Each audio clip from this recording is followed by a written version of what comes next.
Hi, I'm Adam DeFalico, I'm William Tushar. and we are here interviewing Mr. Rick Bridich on December 9th, 2018.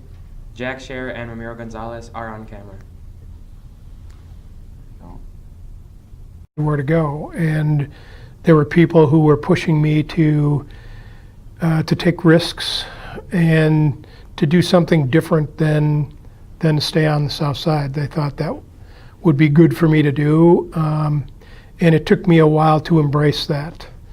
And it wasn't until my younger brother David, who was a year younger than I am, looked at me one day and said, "If I were you, I would go to Market High." So I decided to take a risk and give that a shot. And that wasn't easy to do because a lot of my friends who were also athletes and guys and girls that I had fun with and hope to continue having fun with all decided to stay. Most of them decided to stay on the South Side and go to one of those three Catholic schools, or to go to Bayview High School, which is still in existence and in the same place it is today. Excuse me. So it was a risk for me to do that, especially after my parents said, "Well, you know, Rick, if you're going to go there, you're probably going to have to take the bus to go there." So that was going to be another risk, and I knew that there were only two other guys from my class in 1965 that were going to Market High, and they were two great guys, but guys that I didn't especially hang out with.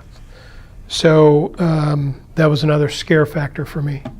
How was I going to fit in? Who was I going to meet? Where were my new friends going to come from? What side of the city? And then how am I going to work it out during my day to get back and forth? And how long was that going to take me? And what did that mean about what I could do and what I couldn't do, with the rest of my day? How much of my day was going to be taken up just traveling to and from? And then what things was I going to get involved in here at Market High if I came? So there were a lot of questions for me, and I wasn't real sure about coming, but took the risk, and I was pleasantly surprised after 4 years spent here, 4 really wonderful years spent here as a student, what I had accomplished for myself during those 4 years, not just at school, but in becoming a more well-rounded, filled-out person. I should say personality. So when you started your freshman year at Marquette, how was it like fitting into the community, especially being a Southsider?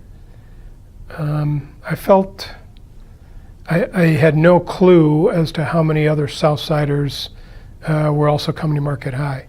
And I knew of, as I told you, I knew of nobody else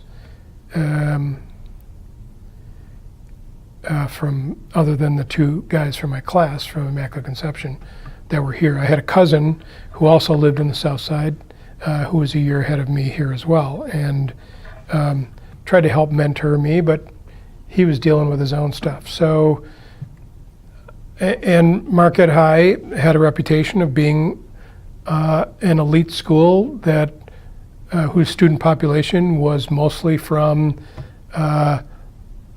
West Side money, East Side money, and there were going to be, I knew there were going to be students from those parts of town that I was going to have to find a way to get to know. I probably for the first month or so, or more than that, probably my whole freshman year, I had kind of crawled into a shell and was very quiet and on the more shy side, and I would say was a person who sat back and was willing to take in rather than jumping up from my seat and acting out. So I was worried about how I was going to be received, and nervous about that. Jumping into an activity here right away definitely helped. At that time, Marquette High had none of the welcoming activities that it has today for incoming freshmen. So I was kind of thrown into this population, and you had to find your way. So for me, deciding to go out for football and play that sport as soon as I got here certainly helped me to meet students that became my friends from different parts of the city. And most of those friends were from the west side or the east side of town. So did I get chided about my south side background? Absolutely, I had to deal with that every day. And, you know, they'd make fun of me being from St. Francis and Cudahy, and they always accused me of having a south side accent, which I'm sure I didn't have. But I think as young adolescents do, you, especially boys, they tend to look to make friends with one another in unique and different and sometimes scary ways. So once the guys that I was hanging out with found out I had some athletic ability and could hang with them on the athletic field, I also seemed to be a little bit, they seemed to be a little bit more ready to accept me in their social climbs as well. So I got invited to some parties and some gatherings people were having out on the west side and on the east side. And you know, when there were school dances, I didn't always go to those right away because I didn't know how I was going to fit in or where I was going to fit in, and I was still kind of hanging with some of my South Side friends who went to Don Bosco and Pianono. So again, I had to take some risks, and my parents had to take some risks about getting to me to places where there were gatherings of new friends that I had here at Marquette High at their homes on the west and the east side of town. And that allowed me to see facets of Milwaukee that I had never ever been privy to before. So walking into other friends' homes and seeing how different they were than mine. My father being a very lovable, hardworking guy, with the emphasis on hardworking, you know, had two jobs, and they weren't office jobs. My dad worked in a foundry as his main job, and then worked at a butcher part-time after that main job in order to pay bills. So, and then I was as I stepped into high school and got out to the west side and to the east side, well, there were classmates of mine that had their own cars and lived in homes that were substantially larger than mine, and there were times where I felt like I couldn't invite the West Siders and the East Siders to my house just because it was so very different than theirs. And I don't want to ever say that I was embarrassed about my roots or where I came from, but it was hard for me to bridge the two cultures. So my initial time at Marquette High was some ups and some downs, and full of lots of learning, both in the classroom and out there in my new social world, if you will. So as you started to make friends at Marquette High, were you still holding up the friendships that you had on the south side? I was. And that wasn't always easy to do. There were a bunch of my friends who were playing athletics at Don Bosco and Pianono and Cathedral. So guys that I played with, I was now competing against, which was fun. And as the competition got a little bit more fierce, it was a little tougher to maintain those friendships. Those grade school friends of mine were also meeting new friends at their schools. So I didn't always get invitations from them to come play or to join them in their gatherings and fun. And strangely enough, I didn't feel like I could invite those friends into these new social circles I was making or becoming a part of on the west and the east side of Milwaukee. So there are still some friends that I can call friends today that I've made friendships that I've maintained from the block that I lived on in St. Francis. And I consider myself a lucky man for that because they're good people but I did, but it was harder to do just because the time I was spending being a student, being an athlete here, and then getting involved in student government and everything else that was happening at Marquette High made for less time in the day for me to try and hang on to those friendships that I had made in my formative years in grade school in St. Francis. So, since your friend groups are strongly based on like locations in the city, how did you feel like in each part of Milwaukee with like the west, east, and south side? In general, whether you're with your friends or not, did you get like stereotypes against each section, or? Well, people certainly had stereotyped me.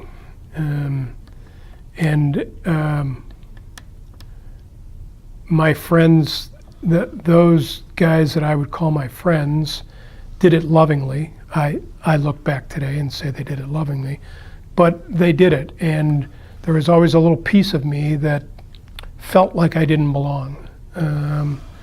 So I had to work through that and find a way to become comfortable with that. And it was easy for me to stereotype the West Siders and the East Siders as moneyed, privileged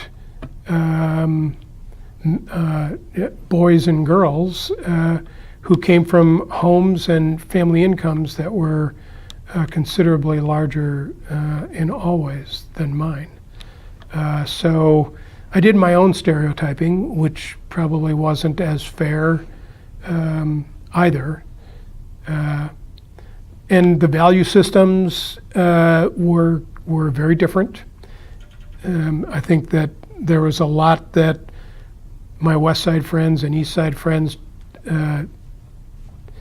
took for granted in terms of things like money and transportation and eating out and, presents to buy girlfriends or just availability to one another, things that I didn't have. So, if I wanted to go to a Marquette High dance held here at Marquette High, I had to find my own way here and back,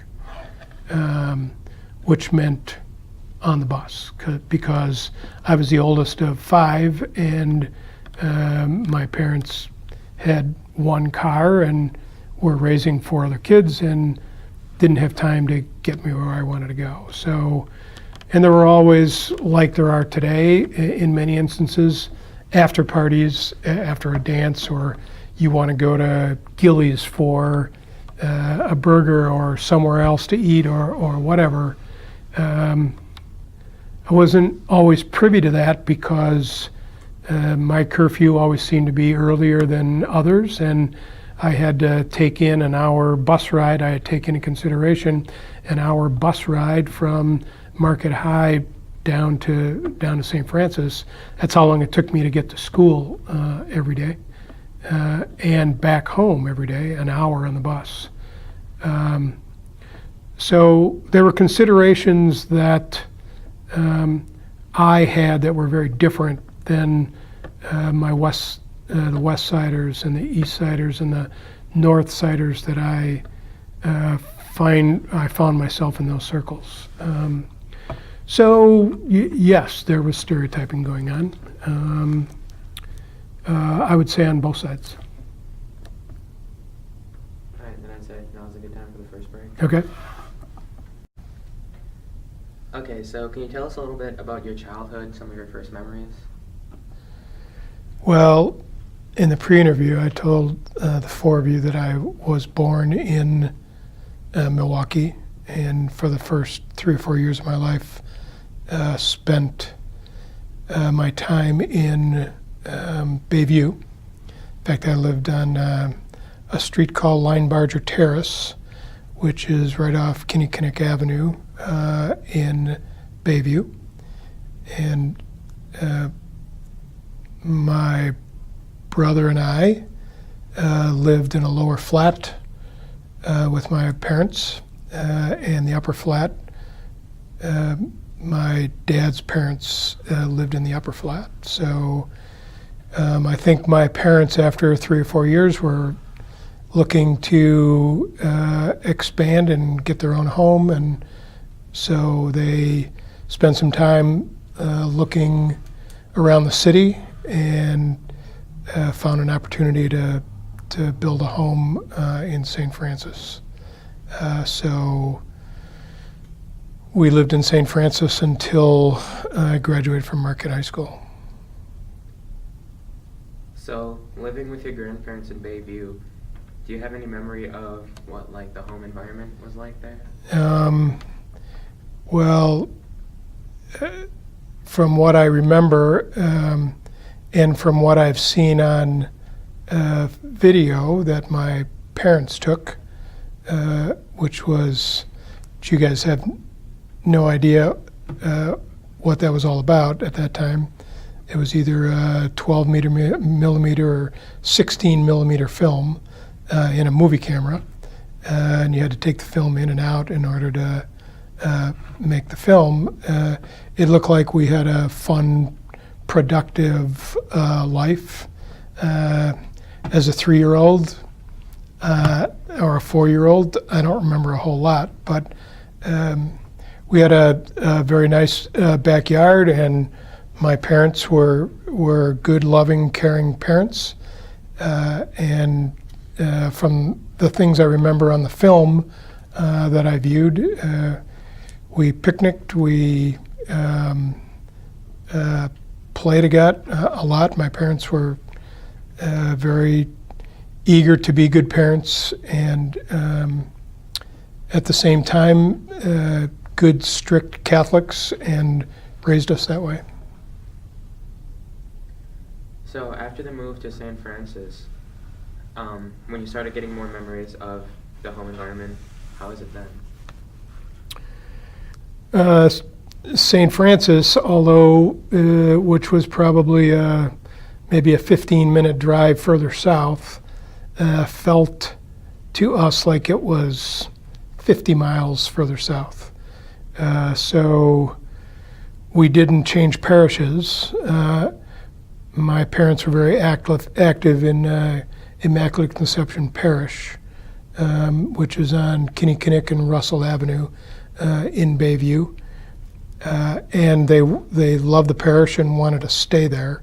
So we remained parishioners and then traveled from St. Francis to Immaculate Conception on a weekly basis for for Mass, and I did my 8 years of grade school at Immaculate Conception, so that required some bigger transportation.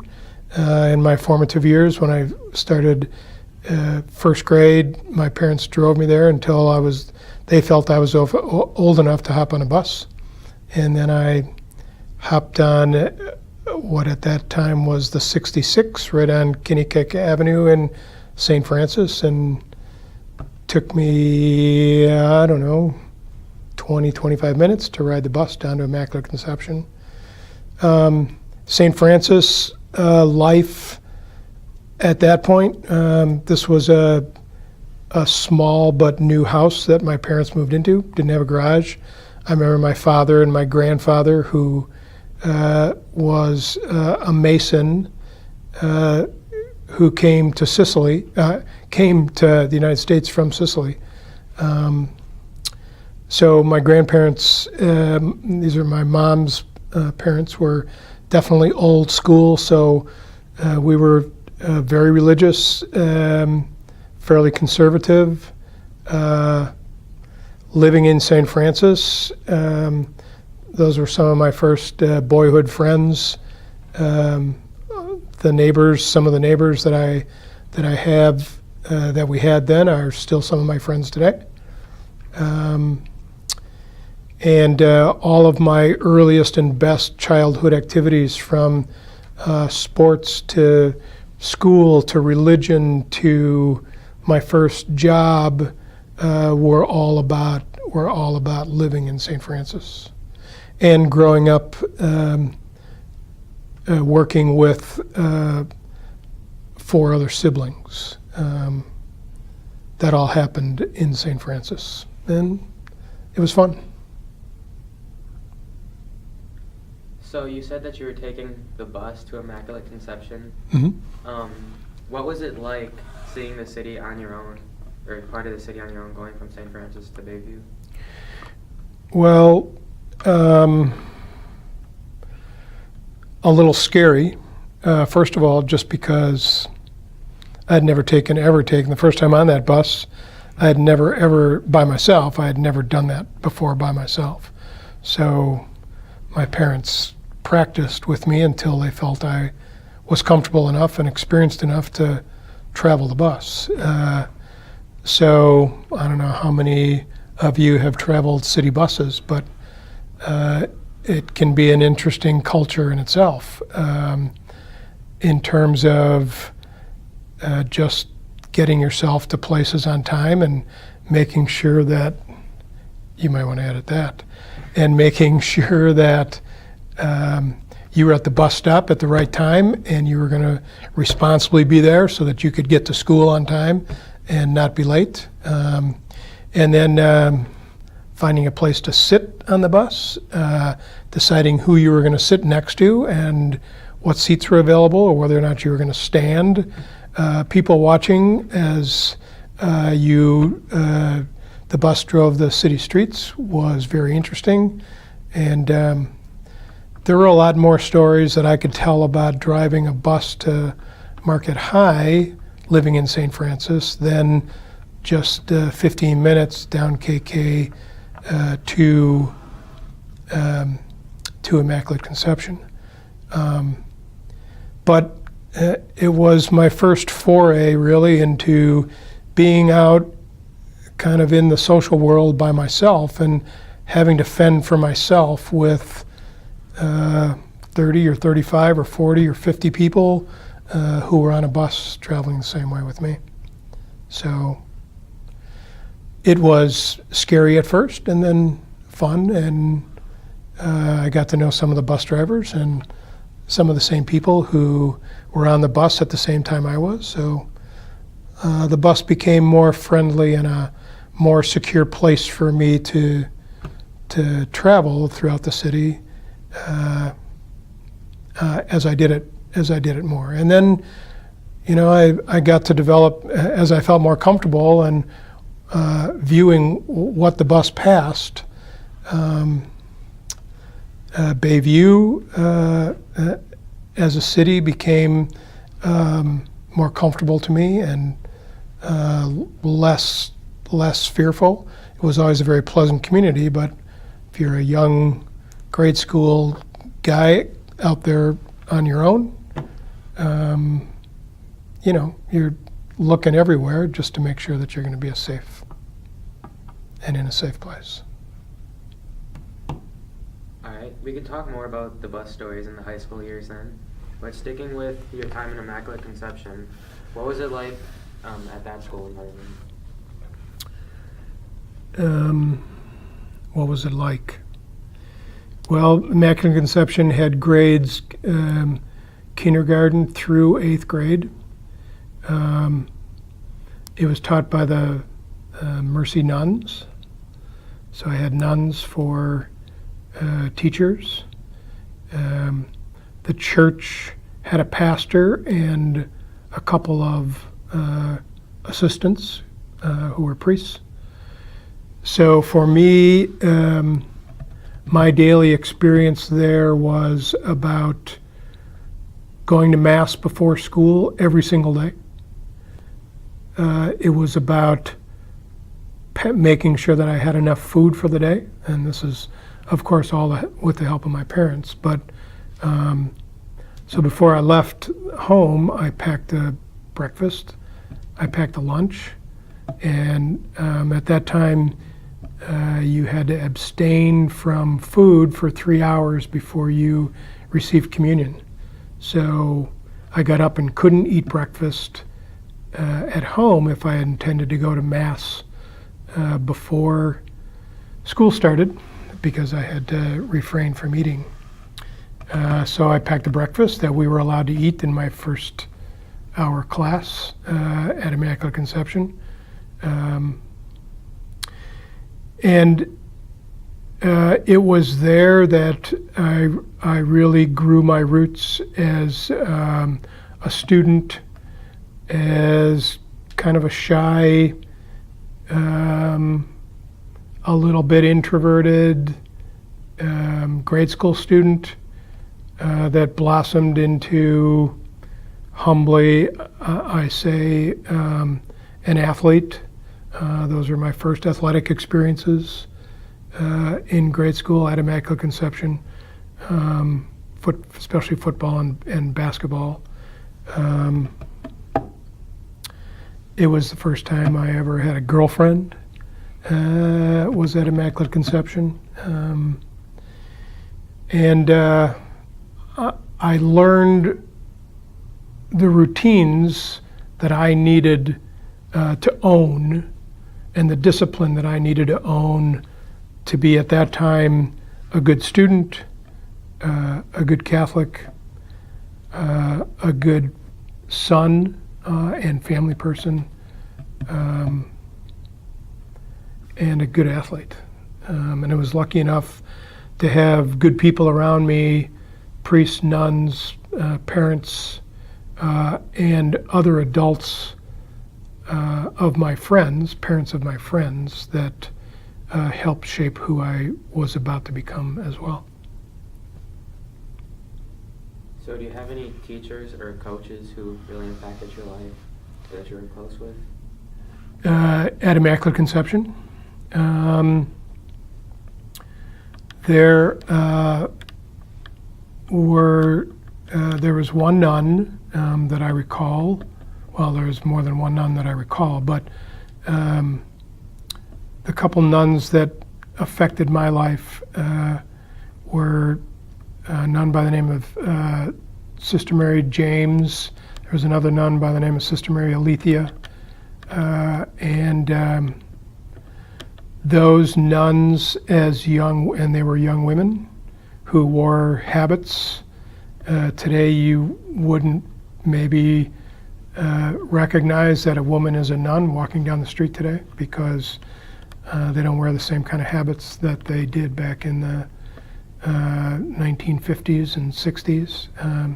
These young women were dedicated to their work as religious and as teachers in the classroom, and they were extremely important in my formative years. helping me become. There was a football coach in grade school by the name of Rich Cupertino, who, and the Cupertino was kind of famous in the Bayview area at that time, and this guy was a very good athlete. But he was the first guy who actually pushed me to come out of my shell and to be better than I thought I might. And he did that in kind of rude and crude ways. So I wouldn't say that his tactics were always the very best tactics, but found ways to get the best out of his athletes that at that time. All right. So, moving on from Immaculate Conception, you told us that there was only 3 people who went with you from there to Marquette. So, what was it like choosing which high school you were going to go to? Yeah, that was very interesting. At the time, my options, if I was going to go to a Catholic high school, were my South Side options were Don Bosco, which is no longer in existence, St. John's Cathedral, which is no longer in existence,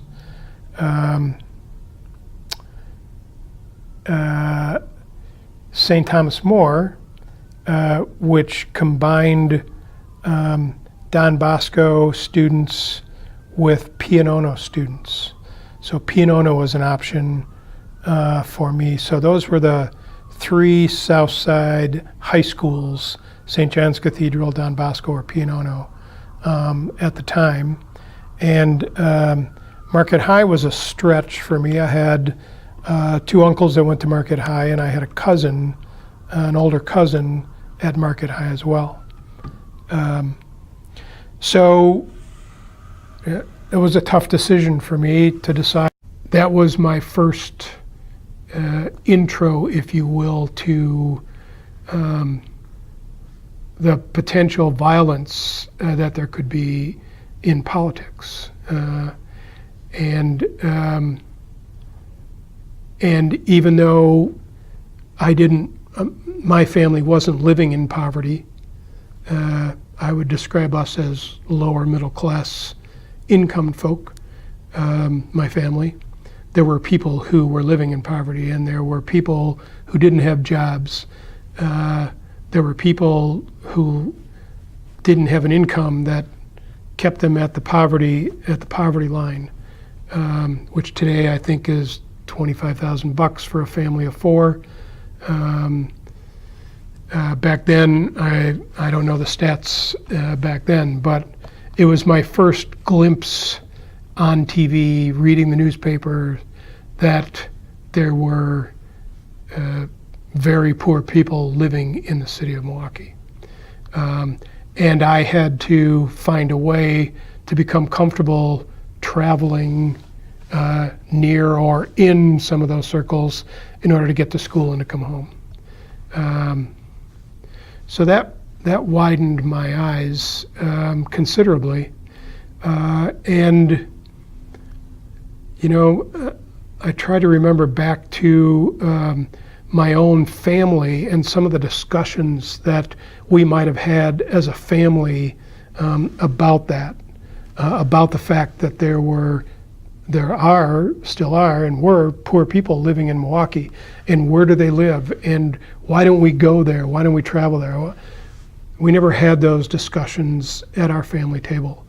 And in fact, this past week, before I knew I was going to meet with you for this interview, my mother, who's going to be 92 in March, and still very much alive, and thoughtful, and still very much the staunch conservative Catholic that she was back then, I started asking her questions about that time period and wanted to know what she remembered. She remembered the rioting, and she remembered, of course, the Groppi family we would see in church every Sunday when we went to Immaculate Conception. James Groppi had, I think, 9 siblings or something like that. And the family had a grocery store, which is existent today in Bayview.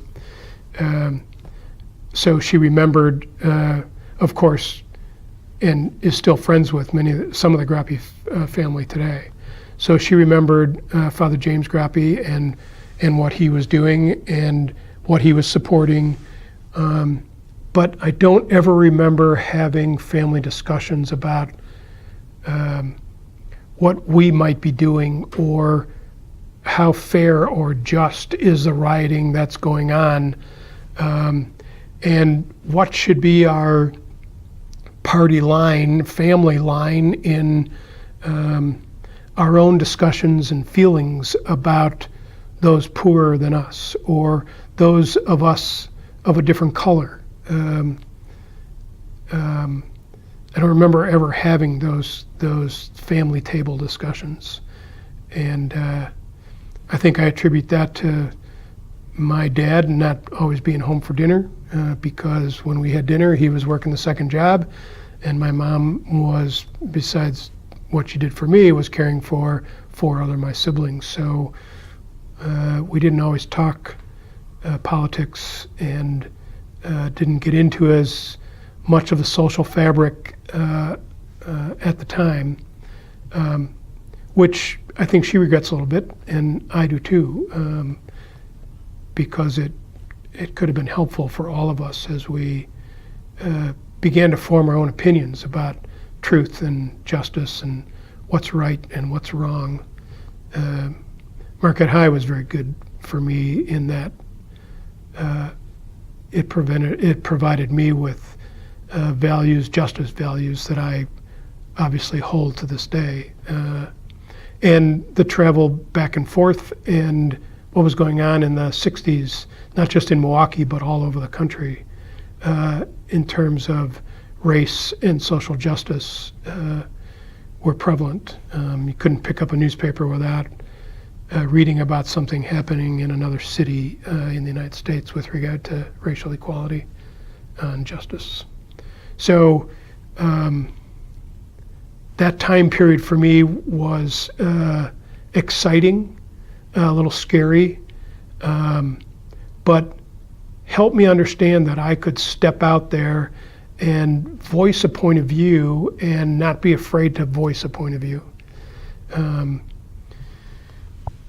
And we were also involved in a war, the Vietnam War, that was again politically motivated and involved conscripting members, young members of our society, drafting them in the Army. And 1969, I believe, was the first draft that was held of young eligible boys, young men, since 1942, since our involvement in World War II. So there was much written and much politicking at that time also about whether we were in a just war. Much of the young folks in the country felt we were wasting way too much money and wasting lives by helping to conduct a war in Vietnam.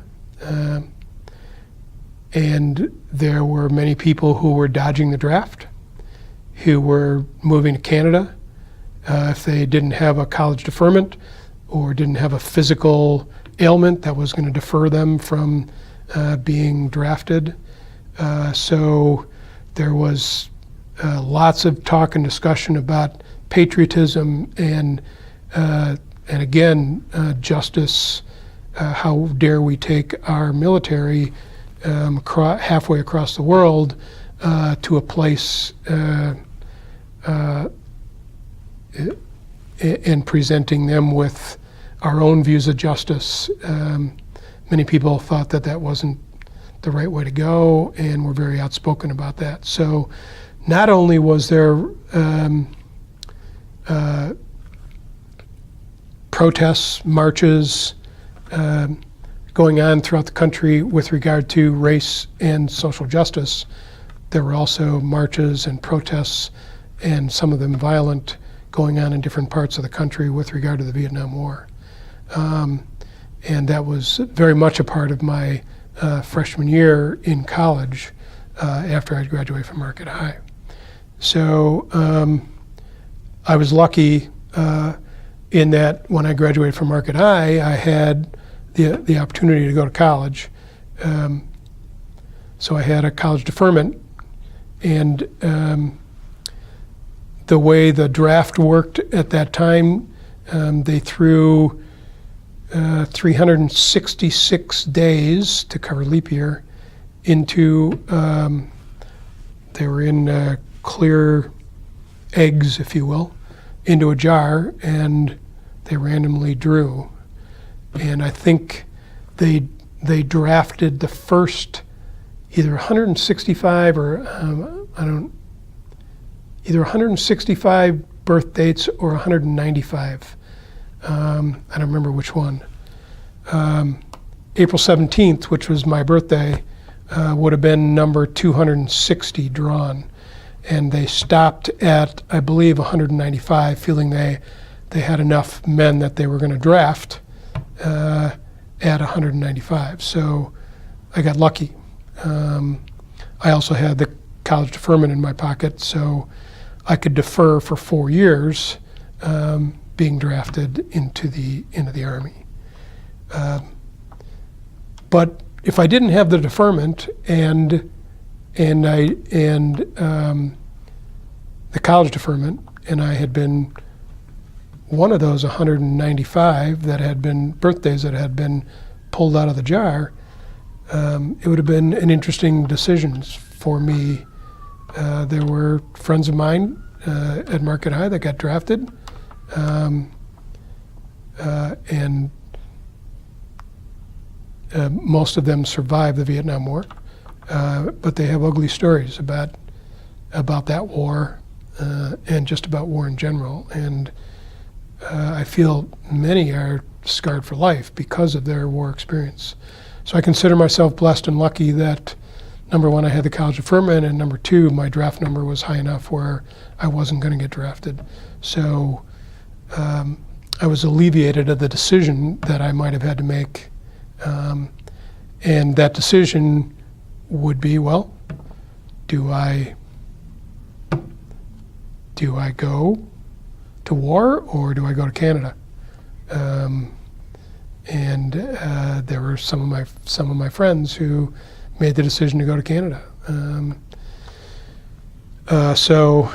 And then those were prosecuted, and when they came back in the United States, you ran the risk of being prosecuted as a draft dodger. And then there was all this protesting that was going on, and much of it violent throughout the country. So the 60s and early 70s were culturally, socially, a very exciting time for me. And it was part of my, more of my becoming as an adult. But I think if the four of you look back on your own experience here at Market High, after 4 years here, I trust that you'll look in the mirror and say, well, man, I've really grown a lot. And as a teacher here, that was the most fun for me to watch. Wide-eyed, naivete freshmen walking in here, not knowing who they were and what they're all about, and by the time they walk out of here as seniors, you have a much better conception of who you might be and where you might go and what you might become. And that's not perfect for everybody, but that's the way it was for me, just like it is for you right now. And I for as many people that have been damaged in the process of social change, physically, psychologically. I thank all of them for providing me with a role model to be a learner, and to challenge norms. That's the only way things change. And then we can take the second break now. Okay? Yep. So when we left off, you're talking to us about the extra considerations that you had to make when you were hanging out with your friends from Marquette that they didn't have to. And you said one of them was your hour bus ride. So what was it like driving through from St. Francis all the way up to 35th in Wisconsin on the bus? That was good and interesting for me most of the time. It was scary when I first did it on my own. I had to make a transfer downtown, so I took the 66 from Waterford and Kinnickinnick Avenue all the way down KK until KK ran into 1st or 2nd Street. So I went past Immaculate Conception. I went through the heart of Bayview, the village of Bayview at that time, past Lincoln Avenue, past what was then Allen Bradley, and down into the city. And I remember having to make a transfer at 2nd or 3rd and Wisconsin Avenue and catch a bus that went west up to 35th Street. And as I've already said, that took me about an hour. And there were very few people Marquette High students, who traveled any of that route with me. I remember one student occasionally who lived further south than I did in Cudahy, and occasionally we'd be on the same bus. But playing athletics meant that I was on the bus at a lot of interesting time periods during the day. So football practice here, for example, went from 3:30 until 5:30, 6 o'clock. So by the time I got out of the locker room and I was on the bus, it was 6:30, and then I didn't get home until 7:30, 7:45. If I had not had the opportunity to take the bus and had my parents not forced me to get on that city bus and take it, I would know much less about the city today than I do. It was my first real trip outside my comfort zone, my social comfort zone and my cultural comfort zone. So I remember coming home one night and all of a sudden I hear sirens behind the bus and lights behind the bus, and the bus was ready to take off from its scheduled stop, and 2 squad cars screamed in front of the bus to a screeching halt. Sirens going and lights flashing.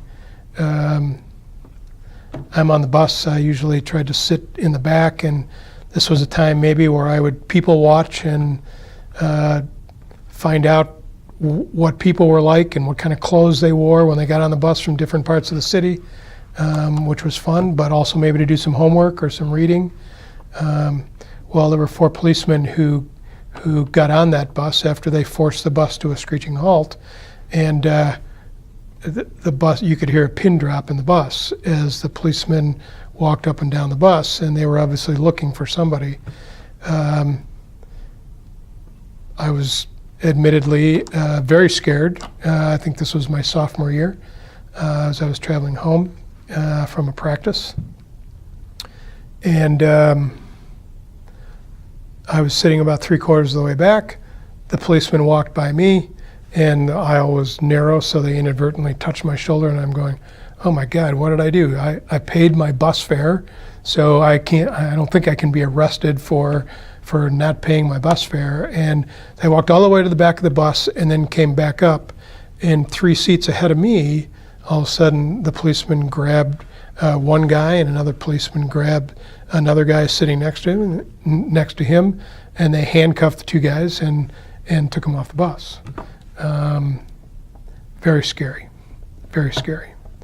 When I told my parents that story when I got home, they were a little bit more willing to try and get me a ride to school and from school, and encourage me to maybe make some friends with some upperclassmen who were driving at the time and lived on the South Side, and would they be willing to drive me home? Well, some of that came to fruition, but for the most part, I was still on my own, and I assured my parents that I was going to be safe on the bus and they didn't have to worry. So that was the one very scary incident in my time riding the bus.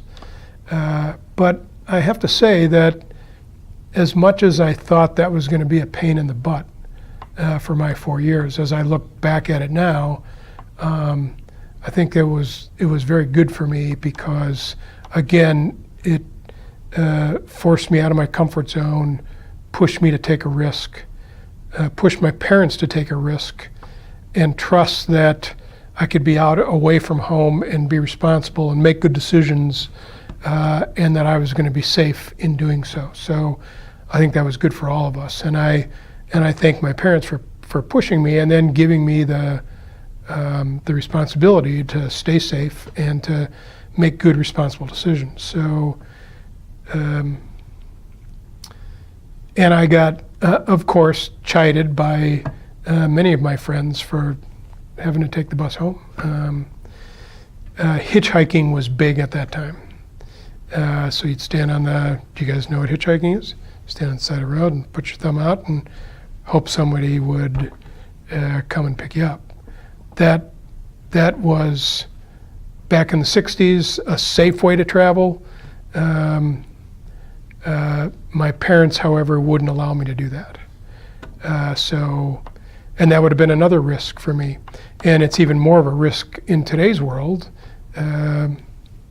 There's way too many violent things going on with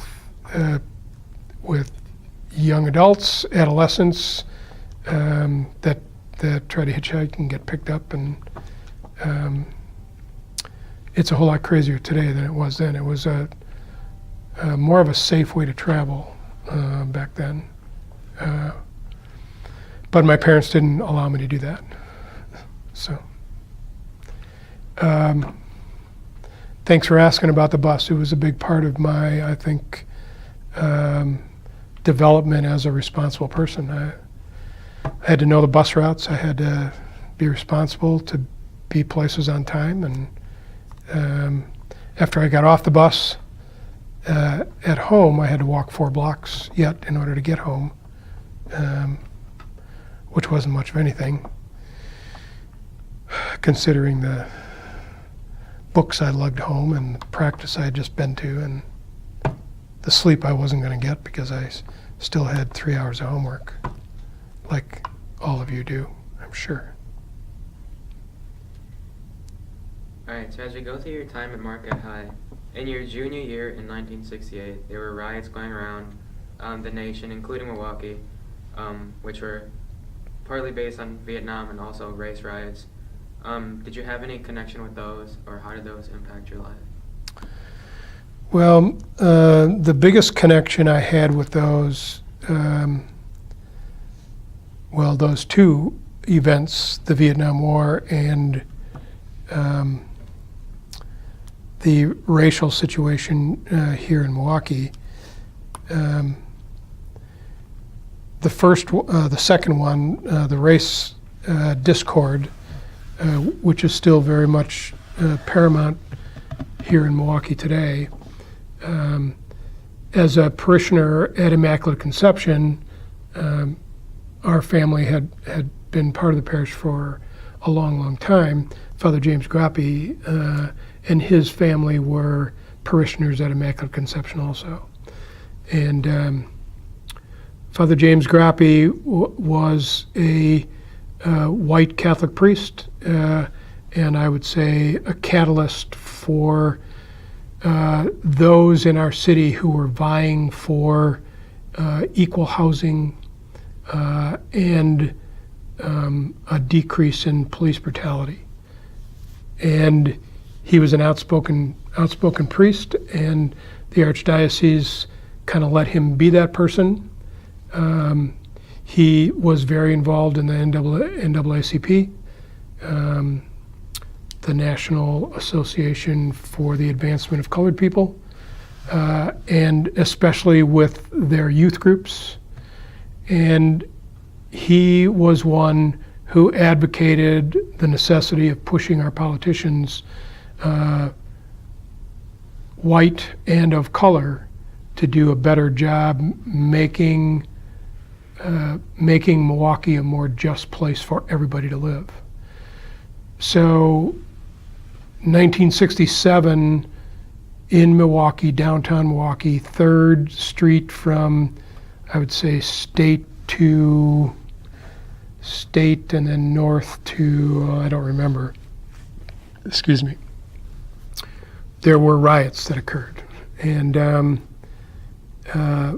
some of that, a lot of that resulted because of the stir created by men and women like Father James Groppi who were interested in gaining equality for all, equal housing for all, and quieting police brutality. So Father James Groppi, and if you do your own research, will find out that he sponsored and coordinated many peaceful marches. One notable one that if you do your research you'll read about was a march across the 16th Street Viaduct, which is now called the Father James Groppi Peace Bridge. There were about 100 to 200 black activists that he marched across that bridge into the South Side neighborhoods. And that large group of 100 to 200 primarily black men and women were verbally abused on their way as they marched past residences, businesses. There was no violence. This was a peaceful march, and it was meant to raise issues and advocate for something different, for justice for all. But at the same time, Father James Groppi wasn't about, and I want to say this delicately and with some justice, he always talked about the fact that there might be some violence involved. And he wasn't pushing anybody to be violent. In fact, he always advocated that the marches that were organized were always meant to be peaceful marches. The rioting that happened down on 3rd and State and then north of that on 3rd Street were stimulated by some misinformation, people accused of gunning down someone else, or someone accused of having a gun in their car, someone accused of being shot, and then all of a sudden there were rocks being thrown at police cars and rocks being thrown through business windows, and there was a lot of looting and a lot of head beating and a lot of violence, fires, fighting in the streets, citizens, policemen. Got to a point, a very scary point, where the mayor had to call in national troops to quell the incidents, And Mayor Meyer, who was our mayor at the time, shut down the city. So put the whole city on a 24-hour curfew. So you couldn't leave your house, you couldn't leave your neighborhood. You had to be inside on a 24-hour, because of the 24-hour curfew. And as things came to settle down a little bit, the curfew was changed so that people could leave their neighborhoods from 4 p.m. to 6 p.m. You had to buy groceries, and you had to get out and continue to provide for your family. So, eventually the entire curfew was lifted, and I don't recall exactly how many days that took. But that was a very scary time. You know, as I told you, I got off the bus at 3rd in Wisconsin, which was very close to come to Market High and to come home. So when I was traveling the bus routes, for me, that got to be a whole lot more scarier time. To this day, I very much appreciate what men like Father James Groppi did, what women like Val Phillips has attempted to do for the Milwaukee community. Unfortunately, we are still one of the top 10 or 15 most segregated cities in the country, which doesn't say much for what we've done in the past 50 years, which is sad and very unfortunate. So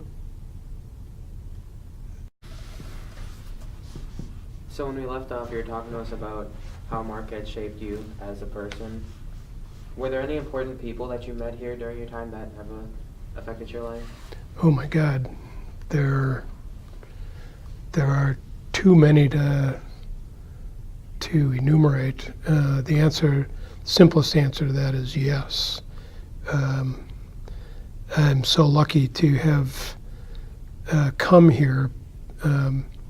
It was certainly the right place for me to be, and everybody here, and when I was first came here as a freshman, the teachers were mostly Jesuits, and there were a few lay men and no lay women teaching. There was a woman librarian, a librarian who was female, but everyone else, you know, was mostly men.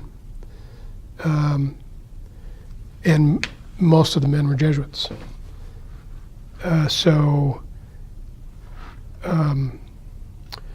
One of my mentors, both as a student and during my teaching days when I came back after college to teach, was Larry Seward.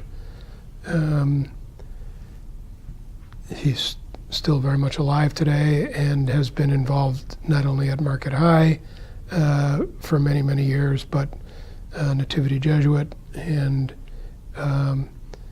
other Hispanic communities in the Milwaukee area.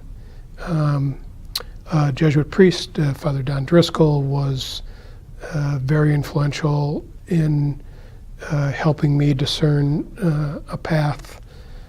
There were many, many wonderful people here who helped me not only feel a part of the place, but helped me feel comfortable in my own skin, gave me the confidence to say yes to a higher academic institution when I graduated from Market High, who were really key people in helping me form my personality. So you also told us that you met your wife while you were at Marquette. Mm-hmm. So what was that like, and how did you guys meet? You really want to know that story, huh? In July, we'll have been married 44 years, and she was a cute cheerleader for Dominican, going to Dominican. We are the same age and the same year. there was a friend of mine who was a basketball player who was dating my present wife, or was interested in dating her, and we were sophomores, and he wanted me to accompany him to a sophomore basketball game that Market High was playing against. No, it wasn't even Market High. It was somebody else was playing against Dominican. I said, well, Market High's not playing there. Why do you want me to go along? And he said, well, there's this girl on the cheerleading squad that I want to call and date. And he said, I want your opinion. I said, okay. So we went. And he dated her for a little while, and I always thought she was very cute, and we got to know one another a little bit better. And for a year and a half here at Market High, after she and this friend of mine here at Market High broke up, we started communicating and dating some. So I am on a committee helping run my 50th Market High reunion, which will be next year. So I've been paging through my yearbook, helping to plan being on the committee, helping to plan the reunion. So I was paging through some pictures and came across a couple where she and I are together at homecoming, and on homecoming court and all that. And we dated for a year and a half here, and then we broke up, and she went her way and I went mine. And after college, we reconnected, and the flame was still there for both of us, and the two of us got married in 1975. So my high school connections, again, were influential and helping me to find the woman that has been the love of my life for, come July, 44 years. So, as your time at Market High was coming to an end and you're looking toward college, what made you decide to go to Harvard? Well, there were a number of factors involved. One, they were offering a full tuition scholarship, which would have been hard for me to turn down.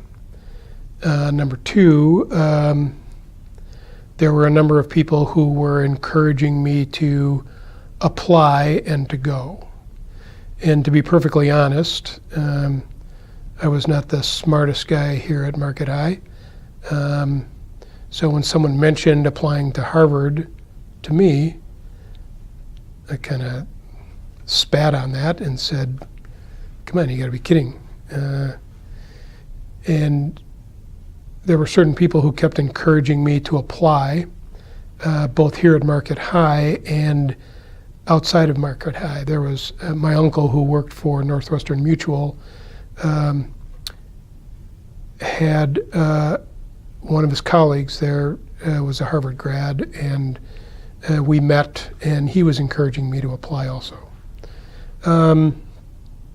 So I applied to Harvard, and I applied to, I was just telling Will, I applied to the Air Force Academy, I applied to Notre Dame, I applied to Wisconsin, and I applied to Harvard, and I applied to Boston College. Those are my five. And I got into 4 out of the 5. I got denied at Notre Dame. Got in to Boston College, and they were offering a football scholarship. Got denied at Notre Dame, got into the Air Force Academy, got into Harvard, much to my surprise, and got into Wisconsin. So after sitting down by myself and with advisors here at Market High and with my parents, we felt the smartest thing to do would be to accept the Harvard invitation and go. So I still wanted to play athletics. They were very open to me coming out for the football team and the baseball team. Harvard certainly recruits, as do all the Ivy League schools, but they don't offer athletic scholarships. So my full tuition scholarship was not an athletic scholarship. It was a scholarship based on need. So I accepted the invitation to go to Cambridge, and my parents reminded me that I was going to be responsible for finding ways to pay for my room and board, which I had to pay for. And I had a brother who was still in high school and 3 other siblings that were coming along in school. And as I said to you before, my dad was working long and hard hours to keep us afloat fiscally, economically. So I had a job during the summer in the foundry where my dad worked, working long, hard, sweaty, dirty hours in the foundry to pay my room and board. So the decision to go to Harvard was another risk. I was surprised, totally shocked and surprised to be accepted there. So that was another risk I was going to take by accepting. And then, my journey to school got a whole lot longer and a whole lot farther away from home and my comfort zone.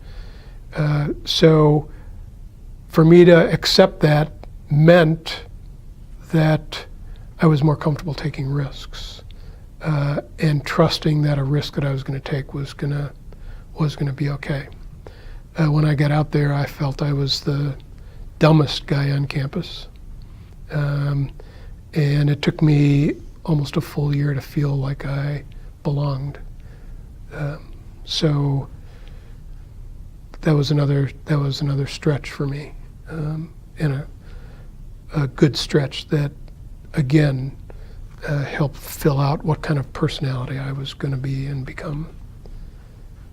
So I give credit to the people who encouraged me, who kept on me to say yes to Harvard and to apply, as a senior,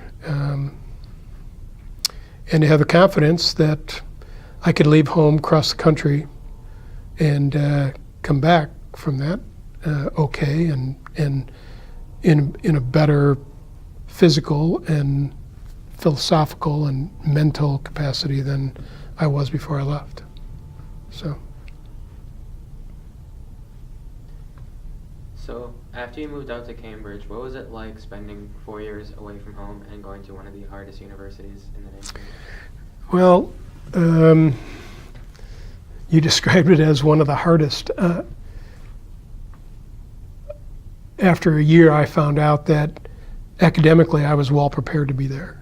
I just had to do all the things that I did here at Market High as a student to be successful. There are friends of mine who had to drop out of school because they made it hard. They didn't go to class, and they didn't do the reading. They didn't do the work that needed to be done in order to be an acceptable student. So I had to get comfortable with the fact that Harvard accepted people who were well qualified, if you did the work, to be successful there. And it took me a full year before I felt okay and good about that. So then it was a matter of me discovering what I could do there and still maintain good grades and be a good student. Could I play football and spend the time playing football and baseball while I was being a student at the same time? I found out that I could do that and maintain decent grades. Was I on the dean's list? Well, yes, but was I a Rhodes Scholar? No. But Harvard was another step in me being probably more self-directive and more self-responsible about my education than I ever was before. At Market High, you have advisors here who tell you, what your track should be, whether it's in math or science or whatever. And people push you in a certain track, and there's a lot of support. So once you get in college, I don't want to say the support's not there, but you're kind of on your own to determine who you want to be academically, and eventually in what professions do you want to spend your time. So that was another enlightenment for me. There were plenty of people around for me to talk to, but I was responsible mostly for finding my own academic path and professional path eventually. And eventually, I found my way.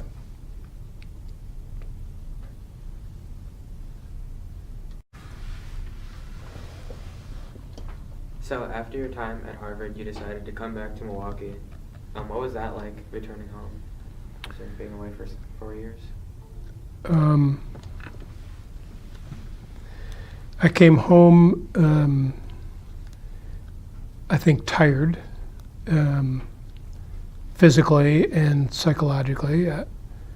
The 4 years of being at Harvard and working during the summers to make sure that all my financial responsibilities were taken care of, playing 2 sports and being a student there, I realized I was tired when I came home. So I had made the decision that I was going to take some time off, and if I could do a little traveling, maybe, and take maybe the year off to do that, and then apply to grad school. And I was going to take the year to discern what kind of a grad school I wanted to apply to. So law school, business school, or getting a master's in history, which was what I graduated with. Those were possibilities, and I was going to investigate those possibilities in the year that I was going to take off. So I came back to Milwaukee, and my parents had moved from St. Francis back to Bayview. In fact, they did that the summer after my senior year in high school. Had moved back to Bayview, and my mom still lives in the house that we moved to in the summer of 1969. So I came home, and actually the baseball team, the Harvard baseball team, had done very well that year. We were in Omaha for the College World Series, and after the College World Series, we went to Italy for a month to play the Italian national team, and in different cities throughout Italy. So I was overseas and home, and as I said, tired. So I was going to hang out at home and be lazy and travel a little bit and discern my future. And then I got a phone call from Dick Basham, who was in his second year, I believe his second year. He was either his first or second year as the head football coach and the math teacher here at Market High. He called and said he had heard good things from Larry Seward, who I described earlier as one of my respected mentors, that I was in town and didn't have immediate plans for grad school. Larry Seward, and I kept in touch, so he knew a little bit about me being back and what my plans might be or might not be. And Dick Basham offered me a job to coach football, and I thanked him for the offer and initially politely declined, said it wasn't what I had seen myself doing. About 15 minutes on the phone, he convinced me to take the fall, coach, make a little bit of money for your travels, and then you can do whatever you want. So I said, okay, I would do that. And then about 2 weeks before school started, Larry Seward called me again and said, Rick, there's a teacher in your field that suddenly left Market High. We're scrambling for a teacher. Would you be interested? I said, well, Larry, I appreciate the offer. I have other plans. And his comment to me was, well, Rick, you're a young guy. You can spend 1 year at Market High teaching and coaching, and then after that 1 year, being as young as you are, you go off and do whatever you want. So for as much respect as I had for Larry, I said, okay, I would do that. Well, 44 years later, a year and a half ago, I retire from Market High after 44 years of teaching and coaching here.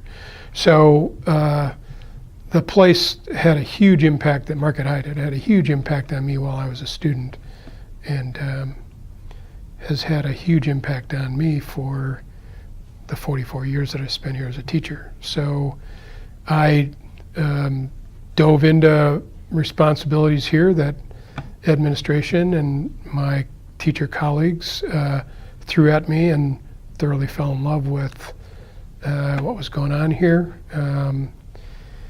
And believe it or not, made the commitment to stay. So here I sit talking to you after a total of, if you include my 4 years here as a student, 48 years of Market High School and Milwaukee. So it was exciting for me to come back. It was exciting for me as I got back into what was going on at Market High in the fall of 1973, and plug back into the challenges of being a high school student and finding ways to serve the community. I was excited about being asked to run the Senior Shared Life Project, although then it was called the Senior Service Project. So, and I did that for 10 years before I handed it over to Mr. Kelly. And that, again, opened my eyes to different parts of Milwaukee, because now I was responsible for finding places for 250 seniors for 2 weeks to be placed in safe but different venues in Milwaukee where we could be of service, of quality service to people. And we were going to do that in hospitals, we were going to do that in grade schools, we were going to do that in daycare centers.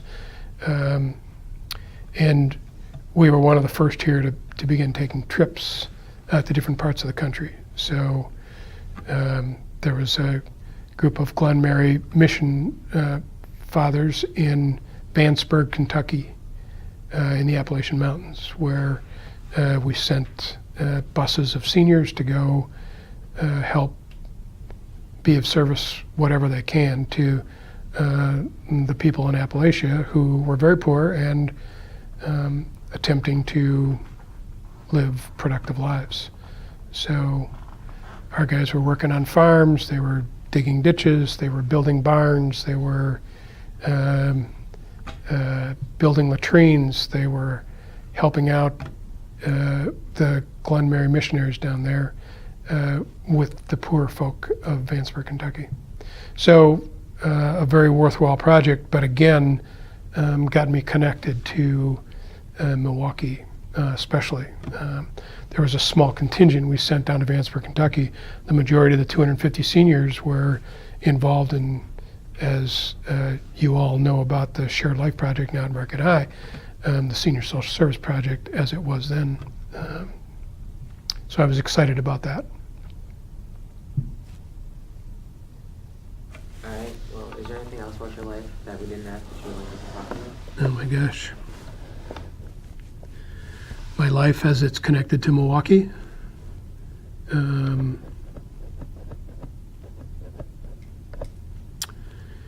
I very much appreciate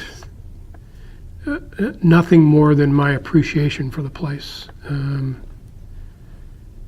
I don't appreciate the fact that we're one of the most segregated cities in the United States.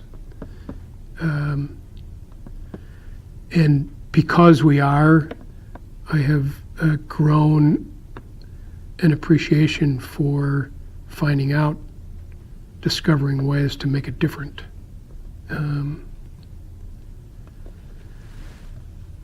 Because I think that should be part of all of our mission, to make all of us feel well and accepted, and find ways for people to make it economically and be able to provide for families. That should be our very first commandment, if you will, is to make sure that everyone is economically provided for. That opens up so many more doors for growth in all kinds of different areas. If people are hungry and malnourished, you have a hard time thinking about anything other than being hungry and malnourished. So growth becomes more difficult. And that kind of thing is happening in other places other than Milwaukee. But I appreciated living close to Lake Michigan. St. Francis is, right on the lake. Cudahy, where I spend a fair amount of time as well, which is an adjoining suburb, is right along the lake. We chose to live on the east side also, after Marty and I got married in 1975. So we're close to the lake. I appreciate Milwaukee for what the lake offers. And I just very much appreciate my Jesuit experience here, and the people that I've met, both students and colleagues, as well as parents who've made my life here in Milwaukee, and I've been here now for a long time, very much what it is, and culturally, psychologically, academically, relationship-wise, a wonderful place for me to be. Amen.